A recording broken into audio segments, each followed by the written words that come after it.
Ne parle pas de tes projets. Nous mettons beaucoup d'accent sur la littérature béninoise parce qu'on se rend compte qu'il y a des livres extrêmement intéressants et qui abordent d'ailleurs les thématiques qui nous concernent, mais que nous ne connaissons pas toujours parce qu'il n'y a pas on ne met pas la lumière sur ces écrits-là. Donc chez nous à Thérapie, on ne se paie pas pour trouver les livres de la littérature. Nous nous définissons d'ailleurs comme la maison de la littérature béninoise.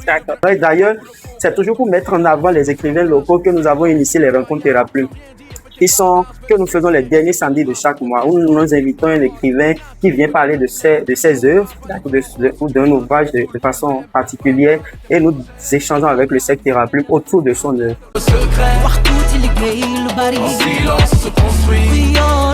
Et notre spécialité, comme je le disais au départ, la bibliothérapie, nous avons des thématiques spécifiques choisies pour toujours accompagner le lecteur. Et donc nous faisons ce type d'accompagnement-là pour réussir à tendre à chaque lecteur le livre qui lui convient. Parce que parfois, quand vous voulez vous essayer à la lecture, vous allez vers un, deux livres qui ne vous collent pas vraiment, vous ne trouvez pas d'intérêt à lire. Donc c'est le travail que nous faisons en amont, ce qui nous permet de faciliter l'accompagnement. Tu ne seras jamais quelqu'un aux yeux de l'envie et du mépris, donc tais-toi, tu te promets. Donc nous travaillons aussi avec les psychologues parce que la bibliothérapie à la base a été initiée par les psychologues.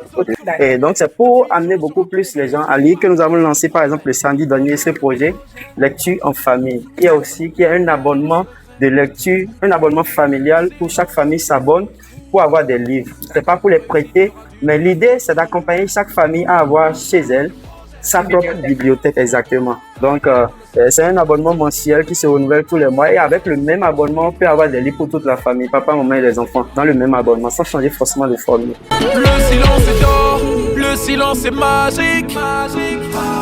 Non mais c'est bien, je suis contente déjà de découvrir la librairie et puis de voir qu'il y a un positionnement clair par rapport à ce qui se fait déjà. Je pense que c'est à l'actif de la littérature béninoise et africaine. Et puis ça rejoint un peu l'un des objectifs de Miss Littérature, qui est de contribuer aussi au rayonnement de la littérature africaine et béninoise. Je ne peux que vous encourager. Merci beaucoup. Et souhaiter plein de succès à la librairie.